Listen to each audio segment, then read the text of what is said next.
குருவருளாலும் திருவருளாலும் அனைத்து செயலும் தித்திக்கட்டும். இப்ப இந்த திராட்சையை சாப்பிட்றத பத்தி கவனிக்க போறோம். ஒரு 5 திராட்சை கண்ணை திறந்தும் 5 திராட்சை கண்ணை மூடியும் சாப்பிட போறோம். இப்ப கண்ணை திறந்து சாப்பிடலாம்.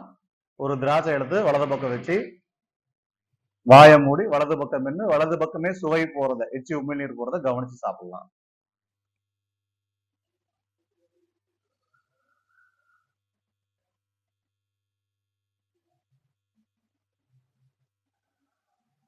வெயிட் பண்ணுங்க. என்னோட சேர்ந்து சாப்பிடுங்க. இப்ப இன்னொன்னு எடுத்துக்கோங்க. இடது பக்கம் கடவாயில வைங்க. வாயை மூடி ஆரம்பிங்க, மென்னு சாப்பிடுங்க.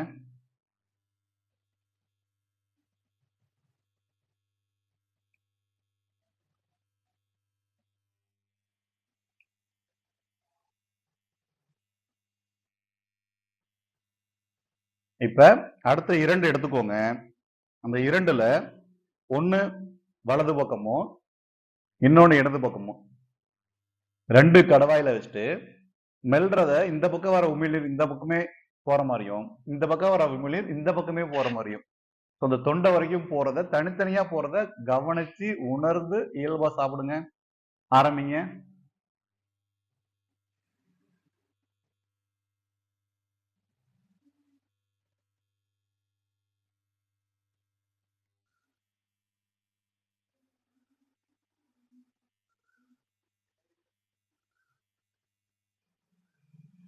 இப்ப கடைசியா ஒண்ணு இருக்கும், அதை எடுத்துக்கோங்க. இப்ப 2 பக்கமும் மாத்தி மாத்தி இதை சாப்பிடணும். வாயில வச்சுட்டு 2 தடவை மென்னு உமிழ்நீர் இந்த பக்கம் போகணும். அப்படியே வாய்க்குள்ளேயே மாத்தி இந்த பக்கம் மென்னு உமிழ்நீர் உள்ள போகணும். அப்புறம் இந்த பக்கம் மென்னு உமிழ்நீர் உள்ள போகணும். நல்ல வாயை மூடி சாப்பிடலாம். ஆரம்பிங்க.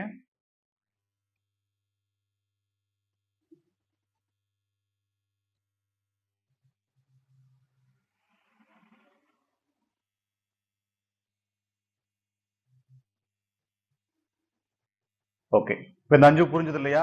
மறுபடியும் ஞாபகப்படுத்துறேன். இந்த திராட்சையில ஒரு திராட்சை வலது பக்கம் வச்சு வலது பக்கமாகவே உமிழ்நீர் போறதை கவனிச்சு சாப்பிடணும். இரண்டாவதா இன்னொரு திராட்சை எடுத்து இடது பக்கம் வச்சு இடது பக்கமாகவே வாயை மூடி நல்ல மென்னு உமிழ்நீர் உள்ள போறதை கவனிச்சு சாப்பிடணும். மூணாவதா 2 திராட்சை எடுத்து ஒண்ணு வலது பக்கமும் இன்னொன்னு இடது பக்கமும் இந்த 2 திராட்சைய 2 பக்கம் வச்சு ஒரே டைம்ல மென்னு 2 பக்கம் வர உமிழ்நீரை உணர்ந்து அதுக்கப்புறம் போறதை கவனிச்சு சாப்பிடணும். நாலாவதா ஒரு திராட்சை இருக்கும், ஒரே ஒரு திராட்சை தான் இருக்கும். அதை வலது பக்கமும் இடது பக்கமும் மாத்தி மாத்தி சஃபிள் பண்ணி சாப்பிடணும். இத கண்ணை திறந்தும் சாப்பிடணும், கண்ணை மூடியும் சாப்பிடணும். இப்ப கண்ணை மூடி சாப்பிட ஆரம்பிக்கலாம். முதுகெலும்பு முடிஞ்ச அளவுக்கு நேரா வச்சுக்கலாம். சாப்பிடும் பொழுது ஆடாம அசையாம எதையும் பண்ணாம சாப்பிட்றத மட்டுமே முழு வேலையா சாப்பிடலாம். இப்ப நேரா முதுகெலும்பு வச்சுக்கிட்டு கண்ணை மூடி சாப்பிட போறோம். ஒரு திராட்சையை வலது பக்கம் வச்சுக்கலாம். வாயை மூடி கண்ணை மூடி உடம்ப ஆடாம அசையாம ஆரம்பிக்கலாம். மெல்லலாம், மென்னு சாப்பிடலாம்.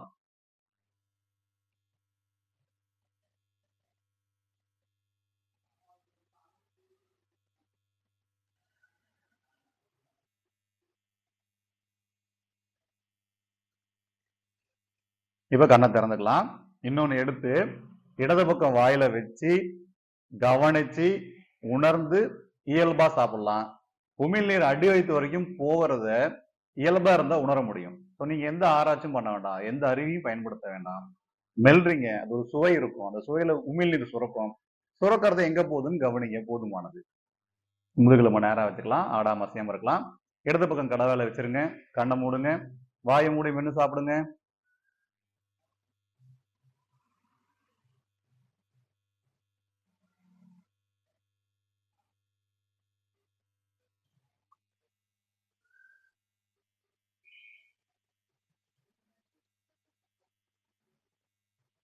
இப்ப கண்ணை திறந்துடலாம்.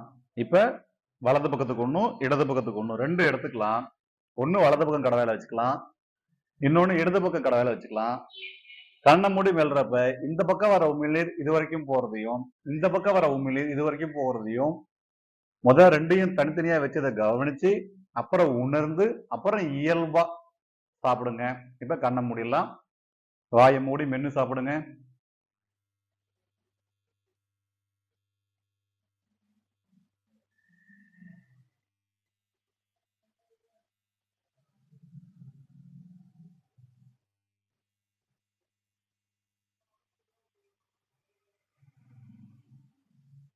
இப்ப கடைசியா ஒண்ணு இருக்கும். இந்த ஒண்ண வலது பக்கத்துல மென்னு வலது பக்கம் உமிழ்நீர் போற மாதிரியும், இடது பக்கத்துல மென்னு இடது பக்கத்துல உமிழ்நீர் போற மாதிரியும் மாத்தி மாத்தி கொஞ்சம் மென்னுக்கலாம். வாயில வச்சுக்கலாம். முதுகுல நேரா வச்சுக்கலாம். கண்களை மூடிடலாம். வாயை மூடி மென்னு சாப்பிட ஆரம்பிக்கலாம்.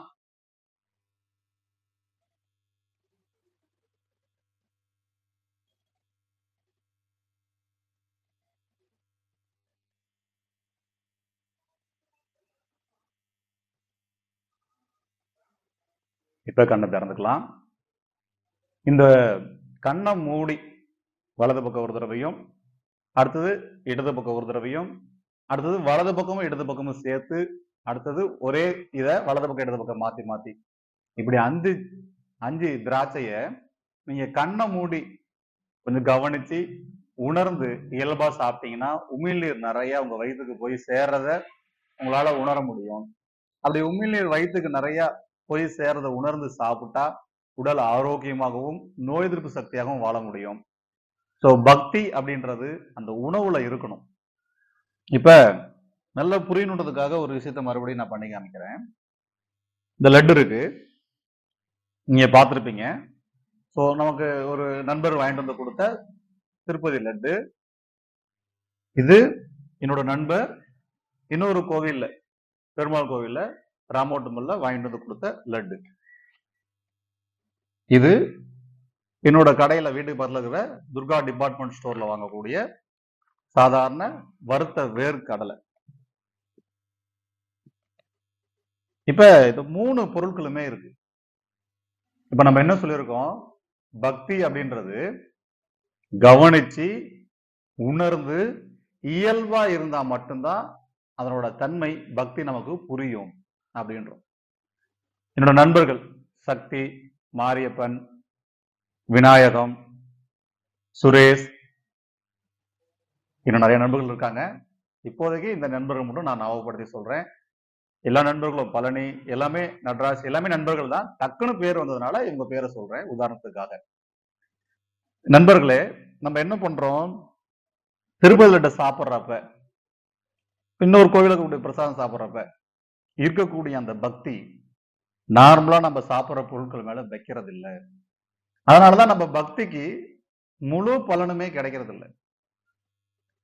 இன்னையிலிருந்து நம்ம பிரசாதம் சாப்பிடும் போது இந்த பிரசாதத்துக்கு கொடுக்குற அந்த பக்திய, இந்த பக்தி நிலைய, அந்த தன்மைய எல்லா பொருட்களையும் கொடுத்தோம்னா கடவுள் நம்மளோட இருந்து இறைவன் அருள், இறைவனுடைய அனுகிரகம் வாழ்நாள் முழுக்க உங்களை சார்ந்தவங்களுக்கும் கிடைக்கும்.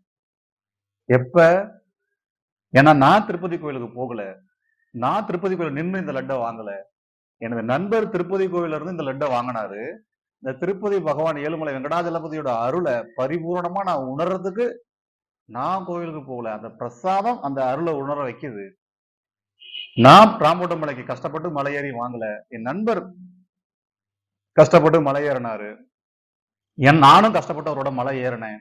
ஆனா என் லட்டு நான் அங்கேயே சாப்பிட்டுட்டேன்.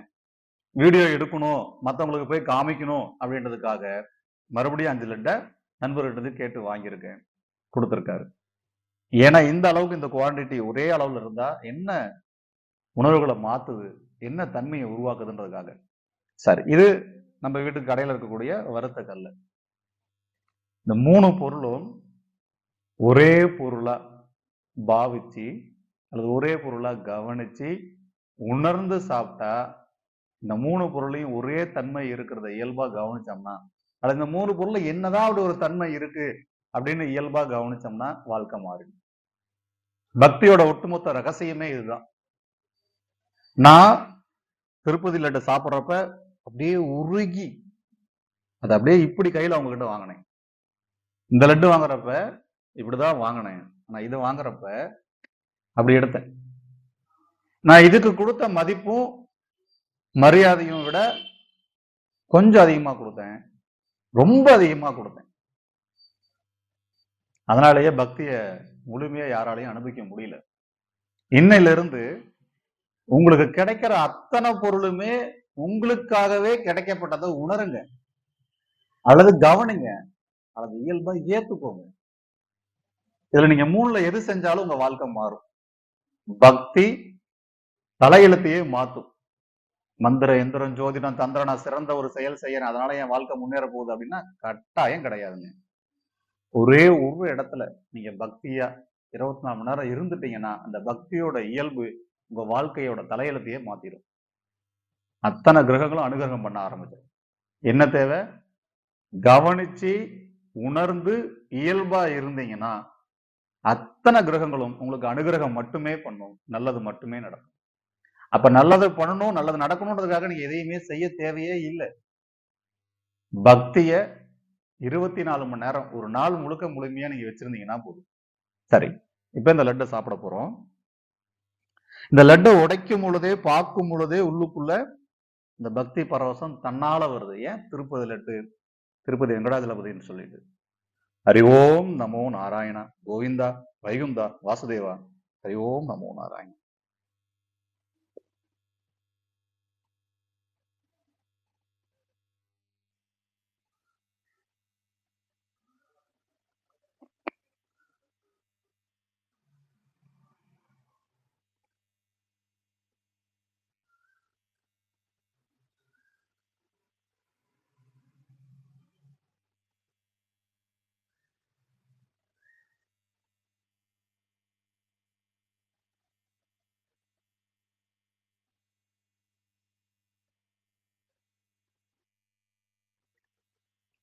திருப்பதி லட்டை அப்படியே உணர்ந்து சாப்பிடும் பொழுது ஒவ்வொருத்தருக்கும் ஒரு உணர்வுகள் வரும். உங்க உணர்வுகளை நீங்க கவனிங்க. அடுத்தது நம்ம ராமோட்டு மலையோடைய லட்டு.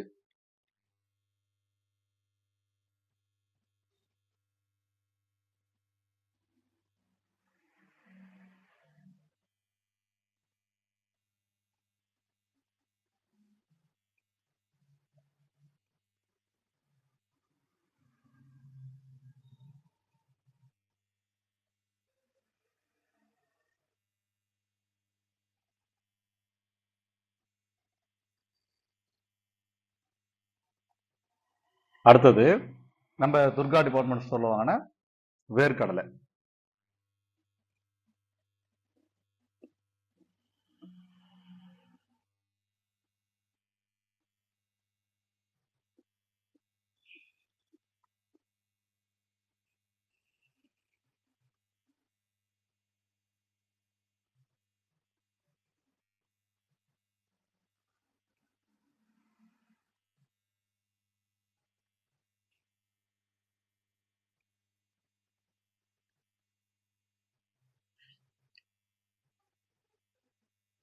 சரி, இதுல வந்து நம்ம என்ன தெரிஞ்சுக்கிறோம், என்ன தெரிஞ்சுக்கணும்? இப்ப கண்ணை திறந்து சாப்பிட போறோம்.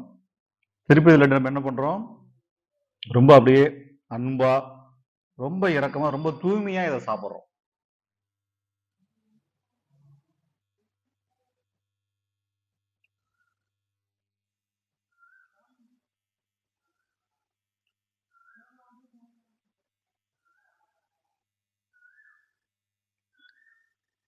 எப்பயுமே திருப்பதி லட்டு சாப்பிட்றப்ப என்ன பண்றோம்? குளிச்சுட்டு பல்லு விளக்கிட்டு தூய்மையோட இந்த லட்டை சாப்பிட்றோம். மற்ற பொருட்களையுமே மற்ற எல்லா விஷயத்தையுமே தூய்மையா, அன்பா, இரக்கமா உங்க பக்தியை நீங்க வச்சுக்கிட்டீங்கன்னா வாழ்க்கை மென்மேலும் சிறப்படையும். எல்லா கிரகங்களோட அனுகிரகம் வேணும்னா கவனிச்சு உணர்ந்து இயல்பா சாப்பிட்டீங்கன்னா போதும்.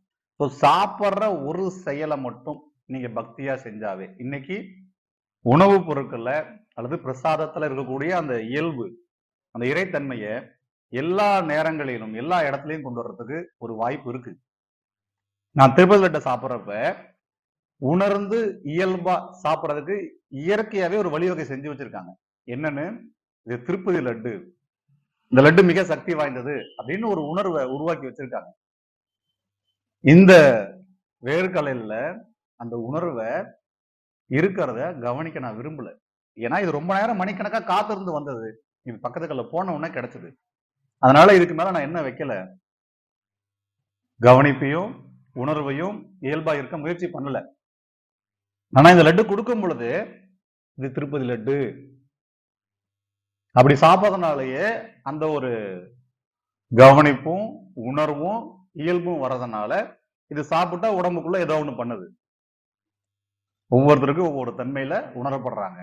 ஆனா இந்த வேர்க்கல்ல அதே பக்தி நிலையில் இருக்கிறவங்க எதையுமே உணர்றது இல்ல. ஏன்? ஏன்னா இது பெருமாள் நேரடியா அவங்களுக்காக உருவாக்கப்பட்டதா நினைக்கிறாங்க. இது நம்பிக்கை நல்லது. இது பெருமாள் கொடுக்கலன்னு உங்களுக்கு யாருங்க சொன்னது? உங்களை நோக்கி வரக்கூடிய அனைத்து பொருட்களுமே நீங்க எதை கடவுளா நினைக்கிறீங்களோ, யார கடவுளா நினைக்கிறீங்களோ அந்த கடவுளால உங்களுக்கு கொடுக்கப்பட்டதுன்னு உணருங்க. இல்லையா? பிரபஞ்சம் இதுக்கு ஒரு ஆற்றலை கொடுத்திருக்குன்னா இந்த பொருளுக்கு ஒரு ஆற்றலை கொடுத்திருக்கும். பிரபஞ்சம் இதுக்கு ஒரு தன்மையை உருவாக்கி வச்சிருக்குன்னா இதுக்கு ஒரு தன்மையை உருவாக்கி வச்சிருக்கும். எந்த தன்மையில எந்த பொருள் இருக்கோ அதை கவனிச்சு உணர்ந்து இயல்பா இருந்தீங்கன்னா உங்களால அதை முழுமையாக பயன்படுத்திக் கொள்ள முடியும். இனி வரும் காலங்கள்ல எல்லா பிரசாதத்தையும் உங்களுக்கு கிடைக்கிறது அத்தனையுமே நீங்க பக்தி நிலையில இருந்தீங்கன்னா அத்தனையும் பிரசாதமா நினைச்சு சாப்பிடுங்க. சாப்பிடும் பொழுது நம்ம எப்பயும் சொல்றதுதான், ஒண்ணு வலது பக்கமோ இடது பக்கமோ கண்ணை மூடி, ஏற்கனவே 3 வீடியோல இருந்திருப்போம் திராட்சை எப்படி சாப்பிடுறதுன்னு, பார்க்காதவங்க அதை பார்த்துருங்க. ஏன் எப்படி சாப்பிடணும் அதுல இருக்கும். எப்ப சார் கண்ணை திறந்து எல்லாத்தையும் சாப்பிடுறது? கண்ணை மூடி சாப்பிட்டா திராட்சையுடைய உமிழ்நீர் சுரக்கிறதும் உணர்வு அந்த டேஸ்டும் நீங்க கண்ணை திறந்து சாப்பிடுற அளவுக்கு ரெண்டையும் சமமான அளவுக்கு உணர்ந்து கவனிச்சு நீங்க சாப்பிட ஆரம்பிச்சீங்கன்னா எல்லா பொருளையும் கண்ணை திறந்து சாப்பிடலாம். அது வரைக்கும் குறைஞ்சபட்சம் 5 முறையாவது கண்ணை மூடி சாப்பிடுங்க. வாயை மூடி எப்பயுமே சாப்பிடணும். கண்ணை திறந்தாலும் கண்ணை மூடினாலும் வாயை மூடி சாப்பிடுறது இயல்பா அது விதிவிலக்கு மாதிரி வச்சுக்கலாம். வாயை மூடி சாப்பிட்டாதான் நல்ல உமிழ்நீர் நல்லா சுரக்கும். சரி, இப்ப கண்ணை திறந்து சாப்பிடுறதுக்கும் கண்ணை மூடி சாப்பிடுறதுக்கும் என்ன வேறுபாடு இருக்கு? என்ன நன்மைகள் இருக்கு? கண்ணை மூடி சாப்பிட்றப்ப ஒரு செயலை மட்டும் நம்ம முழுமையா அதை தவிர வேற எதையும் செய்ய மாட்டோம். அதனால உமிழ்நீர் நிறைய சுரக்கும், வயிற்று வரைக்கும் போறதை உணர முடியும்.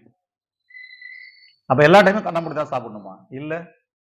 ஒரு பழக்கத்துக்கு வந்துட்டோம்னா அந்த பழக்கம் கண்ணை திறந்து சாப்பிட்டாலும் அது கொண்டு வந்துடும். நமக்கு என்ன ஒரு பிரச்சனை இருக்குன்னா ஒரு விஷயத்த பழகிட்டோம்னா அதே மாதிரியே பண்ண ஆரம்பிச்சிருவோம். மாத்தி மாத்தி பண்ணவே மாட்டோம். சரி, குருவருளாலும் திருவருளாலும் அனைத்து செயலும் தித்திக்கட்டும்.